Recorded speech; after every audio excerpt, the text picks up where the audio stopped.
And it is a Thursday morning, May 3rd, 2018, in the Midwest, the heartland of America, where we got rain last night and spring is popping everywhere around us. So that's always a wonderful and exciting, exhilarating period of the year. How are you this morning, Barret? Yeah, well, as we were just talking about, I feel like my energy is kind of reflecting that energy of growth and new things springing up. So as I look out at the garden and I see our peonies popping up and other things starting to grow. We planted some rhubarb at the end of the season last year, and weren't sure 100% if the root took, but it's sprouting this year. So looks like we're going to have a crop of that. We'll be able to harvest and enjoy the bounty of as the season goes on. So yeah, there's just this sense of sort of aliveness and an upwelling of energy, and yeah, I'm enjoying the feeling of it. Yes, rhubarb is one of my favorites. I had a rhubarb plant in my garden up in Wisconsin that was like 7 generations old. That was gifted to me from a good friend. And of course, rhubarb, the stalks are starting to get nice and firm and decent size, right in correlation to the arrival of strawberries. So strawberry rhubarb pie becomes a compassionate way to treat yourself. Yeah, I imagine we'll have something like that in just a couple months here, so maybe a little less than that. So yeah, Right. it'll be really fun. Yeah, and the local strawberries, you take an hour ride up north and hit Highway 50 off of 90, and you go just a few miles and there's a huge strawberry farm, and you can get fresh picked strawberries and all kinds of other wonderful things. That is our spot, actually. It's just to plug the strawberry farm. It's Thompson Strawberry Farm on Route 50, as you were saying, and oh yeah, they have awesome strawberries. And if you want to pick them, they have the fields. You can pick your own. If you want to just grab a whole bunch that they've already picked for you, you can do that too. So we've done both, depending on our level of ambition from year to year. So yeah, it's interesting. When I lived out in Southern California, I was up in Ventura, and I used to drive south on the Ventura Highway in usually in the first or second week of February. The strawberry fields there are producing like crazy. And, that's why we end up having strawberries in the third week of February or first week of March showing up in our grocery stores. They're all from that California coastal region. And I used to love to drive down in that direction and take the old Highway 1 and pick up fresh strawberries for like 75 cents a pint. wow. That was back in the good old days. Yeah, you're not going to see them at that price anymore, that's for sure. But they're still pretty reasonable. You can get a quart of strawberries usually for 98 cents. Wow. In the grocery stores. If you keep your eyes open, they'll only sell them to you at like, 2 for $2 or something like that. They kind of squeeze you to buy more, but that's okay too. Yeah, well, that's true. If you're willing to keep your eyes open, you can find those deals. So yeah. Yes, and deals are what we're looking at with the Course in Miracles. You're always getting a good deal when you're working with these ideas that the Course presents to us. And of course, the real answer comes in quietness. Looking at some thoughts from the text, it says, "In quietness are all things answered, and is every problem quietly resolved." So you don't have to go screaming and, having a temper fit or an upheaval or a pity party. You just need to be quiet. That's really a key element in seeing your problems being lifted up to a higher level and resolved in your favor.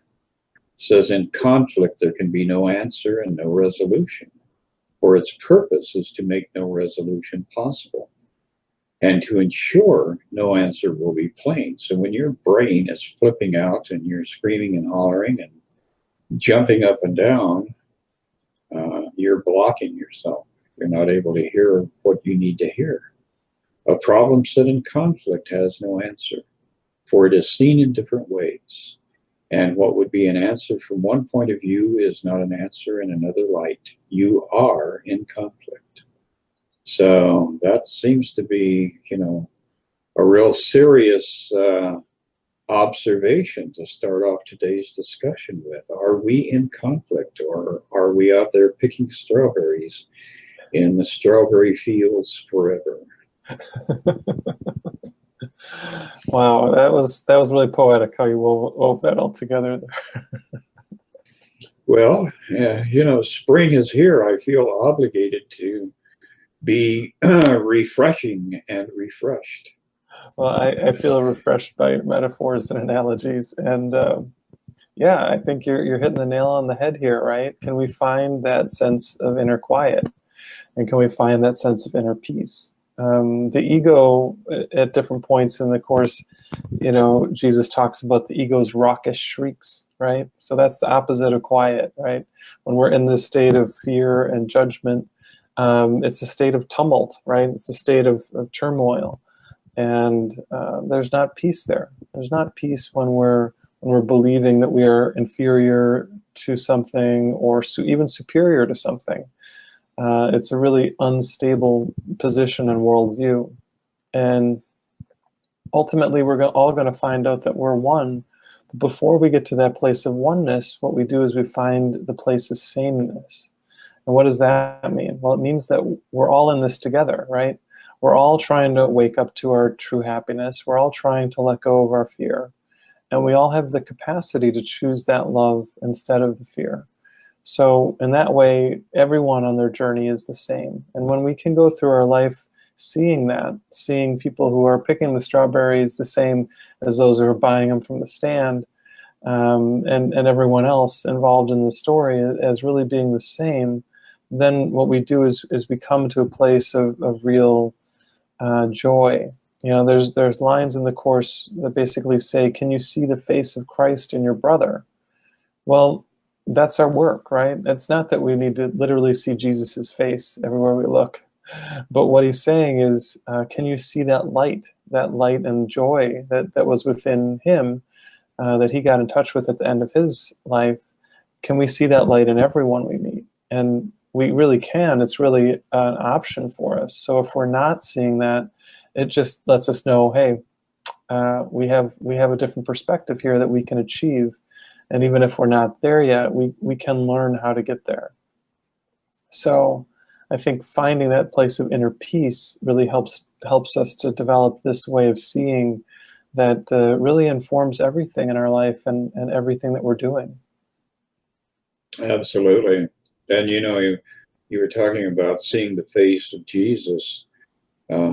I still remember an experience I had back in 1972, I think, 71, where I was in a room with friends, and I looked across the room at a specific person, and I literally saw the face of Jesus.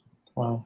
Kind of appearing with this individual, and I was very, very much caught off guard with that, and it was very curious because at that point in my life I was not heavily invested in the spiritual journey. I was aware of a spiritual evolution going on within me, but and since then I've had random occasions like that. So there will be according to your allowance, opportunities to actually literally have an experience of that sort. And so it certainly is not an uncommon thing if you are open and receptive to that idea.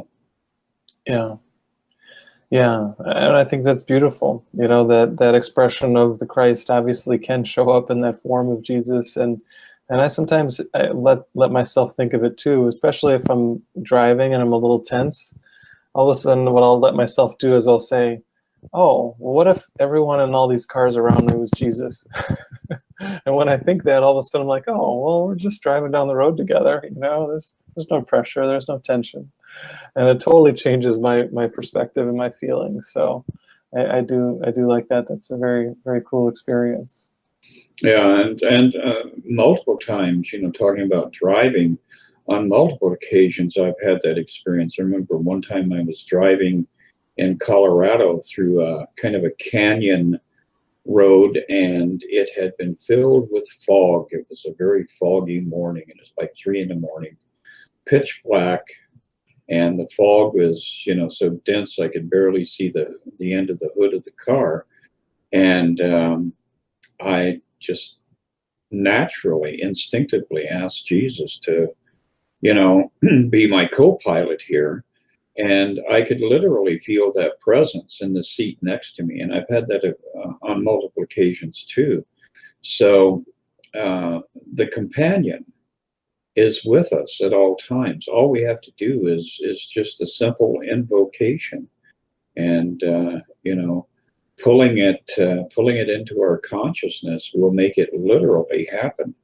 So that's one of the beautiful things about the way that the course works. It reminds us that all of this is not only possible, but it's immediately accessible. We're not stuck in a thing of having to wait for these things to mature or to come into being around us. I mean, it's a constant and an ever-present resource, and all we have to do is just simply speak. Just speak those words. Be with me.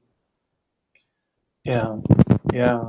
And I think it's probably pretty clear from our sharings that as we ask for this help, it can come in a lot of different ways. And the feelings or the senses or the experiences, they could be almost infinite in their variety. But the commonality among them is a sense of peace, a sense of compassion, a sense of not being alone. These feelings always sort of infuse these experiences and help us to know that we can kind of keep moving forward. A slightly different form of this was a time where I was just kind of going through just kind of a rough patch, and I was feeling kind of in a tough place, and I was walking through a little town, and I kind of was crossing a bridge that was over a small river or stream, and I just stopped and looked out at the water.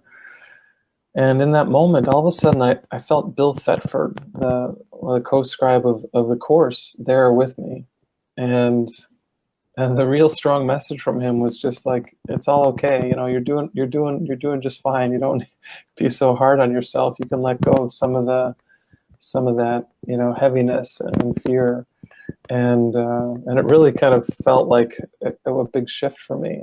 And again, the sense of like, hey, I'm not alone. I have help. I have guidance, and again, just another form that this sort of experience can come through in. And so just a reminder to everyone who might be listening to this, just to really know it can come in so many different ways, and to really be open to whatever wants to come through in your life for you, because whatever your experience is will be exactly what's the most helpful. That is very true. And the Holy Spirit uses the circumstances in your life to create a better outcome, which I think is an amazing process. We all imagine that, the ego was in control in that situation and I'm doomed. And the truth is that God is always manifesting a good outcome for all of our trivial and psychotic and moronic conditions that we generate. And that's a beautiful assurance in and to itself, is that no matter how much things appear to be going askew, the truth is that God will at some point unravel the mess in our favor. And the way we can accelerate that process is through forgiveness, constant forgiveness. That is the most powerful tool that we have available to us. So literally, if we are able to see the world through forgiving eyes, then every chaotic scene that's going on around us is nullified from our, from our connection to it. And that really is the most important part of our role that we are playing here in space and time. Yeah, and it fits really perfectly with the workbook lesson that I opened up to this morning, which was lesson 21. It says, I am determined to see things differently. And it just applies to everything in our life, right? Because there are times where we think something's really going wrong, or we're really having something bad or problematic happening. And what we're learning as we study the Course is that no matter what it is that's unfolding in our life, no matter what the situation is, that there's always a perspective that is peaceful that we can choose. And this seems kind of, oh, there's always a perspective of peace. Sometimes the world looks pretty awful or pretty challenging, psychotic, as you were just saying. But if there's, no matter what it is that's unfolding, we always have a way that we can choose kindness and peace and love. And if we're not in that place in the moment, then we know that we can find a different perspective. So this lesson really encourages us to remember that, and remember that if we're not at peace, whatever it is that's unfolding, that we want to make a different choice. And that power to choose is really, as Jesus says, our one remaining power in this world. That reinforces the strength of the power of our mind, which helps us to know that ultimately we're not these mortal bodies we think we are, and that what we really are is coming from that place of real divine truth. And it's a process, right? So one of the things we find when we work with the Course is that we start out very, very strongly identified with our individual self.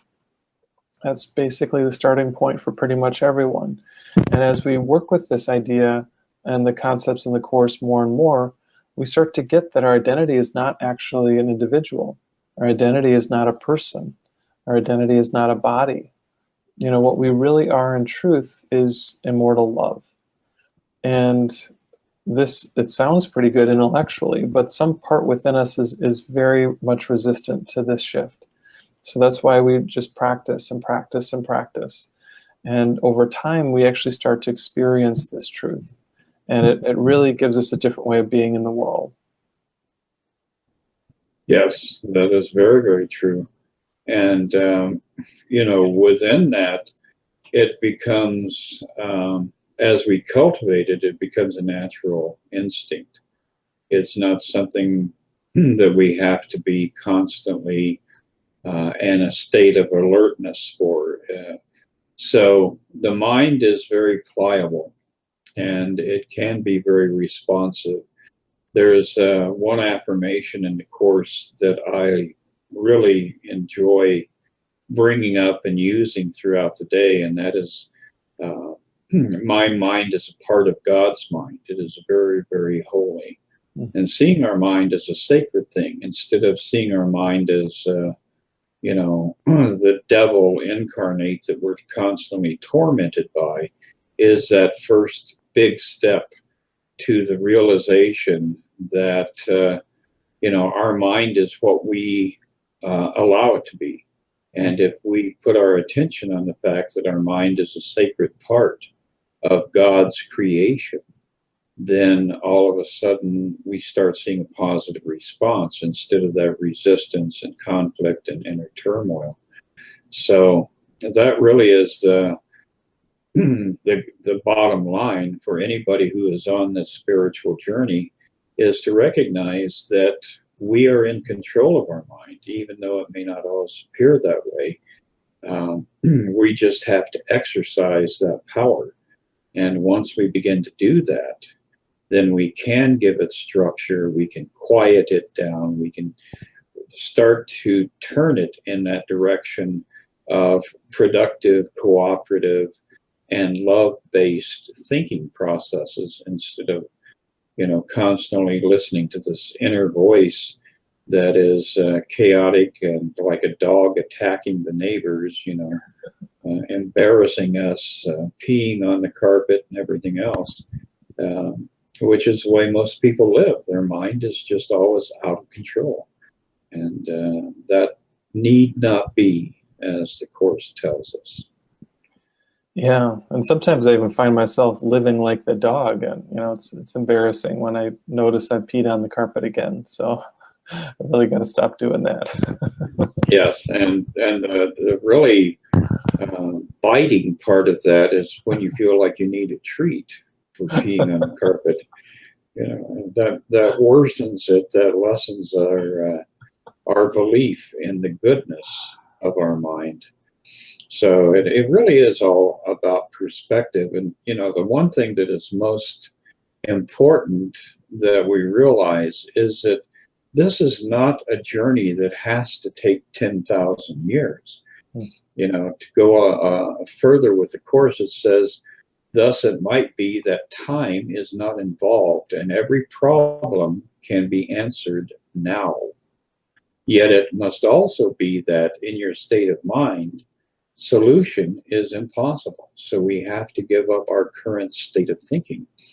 Therefore, God must have given you a way of reaching to another state of mind in which the answer is already there.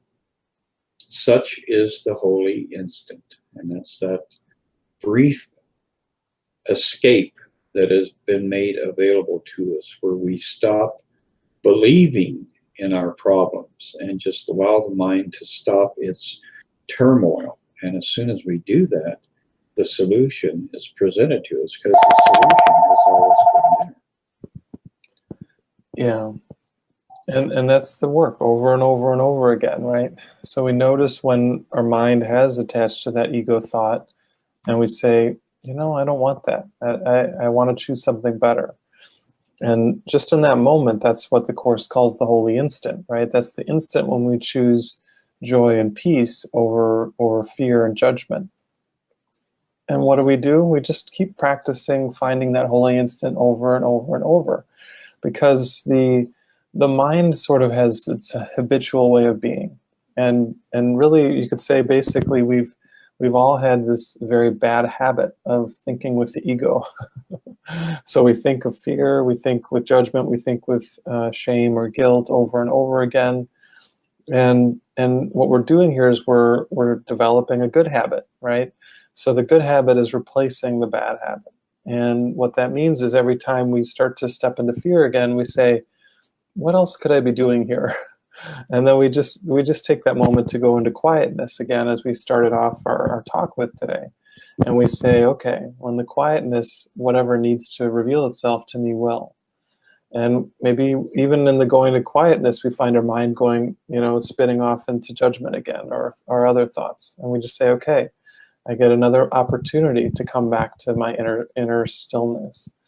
And we just use that idea over and over and over again.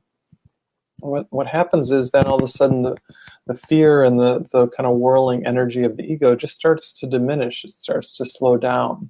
And we find that we're able to sort of cope with it and be with it more and more gently, more and more calmly.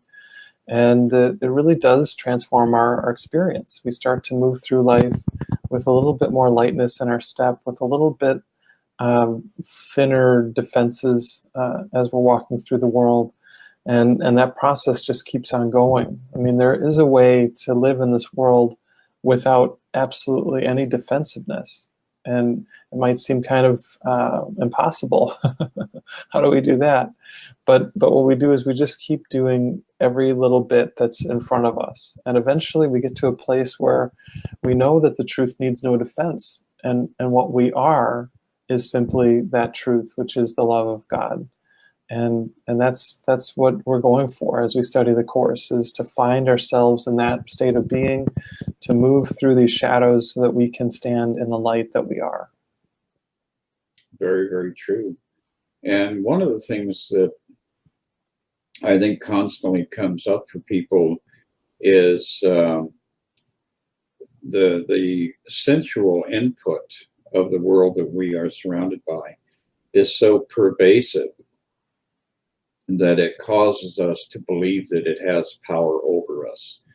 And, you are confronted with an illness, you're confronted with a lack, you're confronted with a relationship that's off the rails. All these different things seem so powerful, but the only power they have is power you're giving them. And I was explaining to a friend the other day that, when you run into an obstruction on your journey in life, you may be standing in front of a wall that stretches into infinity in both directions, to your left and to your right, and seems to be almost touching the sky in its height. And so it seems like this huge blockage is there right in front of you. But what I have found is that the blockage is like a sheet of paper where there is this printed image of all these bricks. And if you would just take and push your finger through that sheet of paper, you'll discover that the illusion was complete. You were stymied by something that that would disappear instantaneously if you would take this first little step, that first act of trust, and penetrate the illusion. And the way we do that, once again, is through our silence, not from listening to the brain scream, "Oh my God, we are roadblocked. This is worse than the Berlin Wall." And the truth is, it's like rice paper. Just poke at it and you'll start to see it rip apart, and you will continue forward on your soul's progress. Yeah, and Jesus has so many sweet analogies connected to this idea where we think, that something impenetrable, it's something that we can't ever go past, and and then he contrasts those images with, but it's really as light as a gossamer veil or something like that. So this is a really beautiful image that you're giving us here, Chris, and it's so evocative of the two different perspectives, right? So this impenetrable wall, this is our problems in this world from the perspective of the ego, right? They're impossible. They're just there's no way around them. And this idea that they're as thin as a sheet of paper is really the perspective of spirit, right? Spirit sees that there's no real substance here. Spirit knows that all of our issues and problems are actually just reflections of the one deep problem we think we have, which is the idea that we're apart from God. And Spirit knows that's not true. So there really is no problem. And that's why Jesus says in the workbook in lessons 79 and 80, that we need to recognize our one problem, which is the separation from God, and then the one solution, which is the atonement. And what is the atonement, right? Well, the atonement in the Course is realizing that there's never been a separation. So it's the undoing of the one problem we've ever thought we've had, and knowing that it's not real. Just like this wall that seems so thick and solid had no real substance. You could just walk through it if you just pushed against it. So I think elsewhere Jesus talks about all of our problems that we think are so big and insurmountable are like a little wall of dust. If we realize that there's just this tiny little wall of dust, well, why would we feel like we're blocked by that at all? It's just like a half-inch high on the ground. You can walk right over it. So these are the shifts that we make as we do this work. We shift into realizing all of our problems are like this, but the way to work with them is actually we kind of do have to first acknowledge our fear around these things. But then once we acknowledge our fear, then we can hand it over and we can start to receive this perspective. Hey, I don't have anything to worry about. There's no real problem here. And then we simply do whatever we feel called to do. We take the action. We still, we still work with whatever the situation is, but it no longer seems like something that's going to block us from feeling peaceful. We just know that our peace is beyond this entirely, and our life becomes a little bit more and more and more like just living a role in a dream play or a dream movie. Like, okay, yeah, I still have to kind of go through these motions and do whatever this character is called to do, but I don't need to feel like it's actually my truth, right? An actor who's playing a character in some production, they know that they're not that character, but they still play the character faithfully. They're do the best to fulfill the role.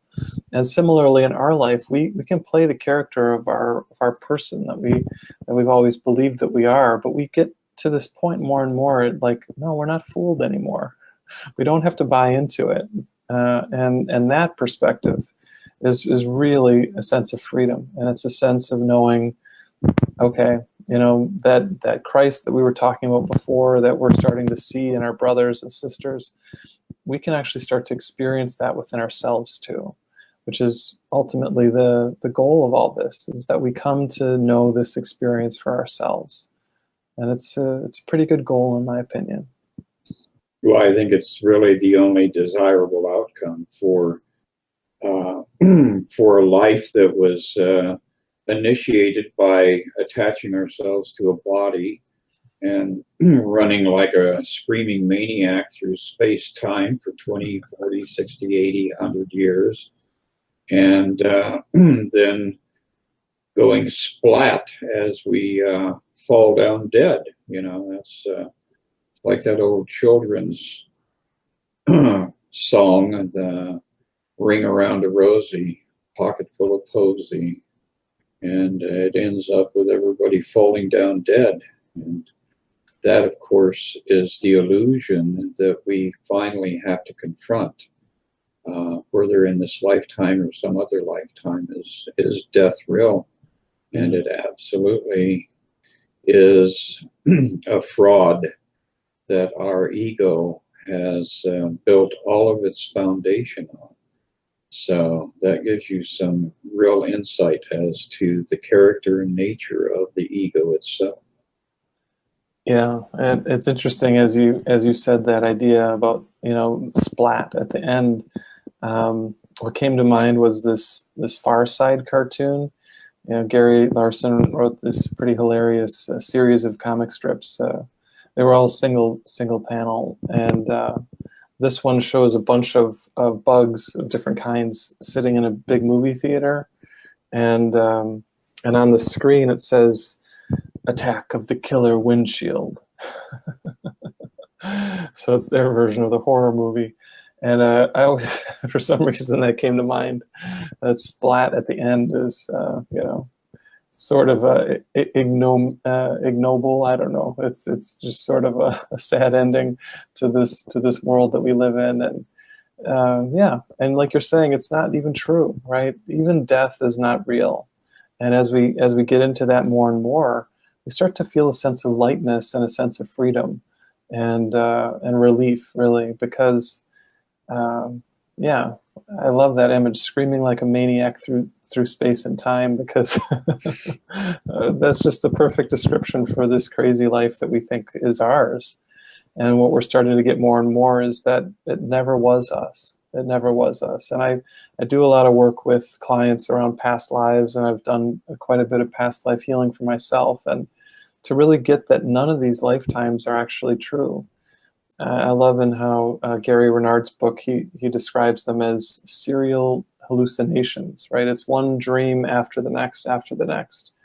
And we're just starting to get that that's not what is real. And it's a real sense of liberation, a real sense of freedom from this very limiting thought system that we've just taken for granted. And we're handing it over now and being willing to question it, which is how it turns into just a past myth, a fading fantasy, as we step more and more into that truth. Absolutely. We begin to develop that skill of being able to nothingize it, to realize it is absolutely, nothing other than a projection on the screen within our mind's eye. Hmm. So, well, Barrett, it was a wonderful discussion with you this morning. And now that spring is here, I know you've got some things that you want to do. Get out and run around and enjoy short sleeve weather. We're back to short sleeve weather. Yeah, yeah, it is getting nice out there. And yeah, I got out into the kayaks yesterday, so definitely looking forward to enjoying more of this outdoor time. Yeah, as just a regular reminder, this Saturday, Charlie and I are doing our next Good News. So that's 10 a.m. Central Time. There is an online streaming access, so you can just sign up and you can go to my website to get the link for all that. It's barretthedeen.com. A couple other things coming up. The week after that, May 12th, my friends Josh and Mary Hahn from Living Prayer Ministry are coming into town. We're doing an all-day event called the Course in Miracles Experience in Glenview from 10 a.m. to 5:30. And then next month, you and I, Chris, are joining with Charlie and our friend Tom Kinley for exploring the Course, an afternoon where we really just dive into the concepts of the Course and have some fun exploring what it means, what it says, how do we use it in our lives. So that's coming up Sunday, June 10th. And there's all kinds of more good stuff coming up. I guess I'll also mention I'm doing a healing retreat in Boulder, August 23rd through the 26th at a healing retreat center called Peaceful Meadow Retreat Center. And the details of that are on my website too. So if you really want to go into this sort of concentrated healing space for several days straight, it's a great way to move through some of your stuff. Let me know and we'll get you signed up. So all kinds of good things on the horizon, and just really feeling blessed to be connecting with you, Chris, as always. It's always such a rich and deep experience. I feel like every time we talk, I get these concepts a little bit more deeply, and I know that's really one of the big purposes of our joining here. Oh, it absolutely is. It's always an experience where I walk away from it over the next 2 or 3 days. I notice that a little dent in all of the armament that the ego has starts to appear. So it is a blessing. And I haven't brought this up before, but I'm thinking maybe in that June experience with you and Charlie and I and a few others, might even consider turning that into a potluck and having a shared experience where we can manja a little pasta and talk about A Course in Miracles. Who knows? Oh, this is sounding better and better. Yeah, throw a little food in the mix. That always perks my interest. Yes, our two common languages are food, sharing of the breaking of the bread, and music, getting our bodies and our minds attuned to the vibration, I guess you could call it, of the rhythm of the universe, the rhythm that God is perpetuating, which is the rhythm of life itself. I love it. Well, maybe we'll see if we can find someone to share some music as a part of it. I think that'd be really cool. Yes, that would be wonderful. Well, my friend, get out there and have some fun, and I'll talk to you in a week. All right, look forward to it. Have a good one, man. You too. Bye.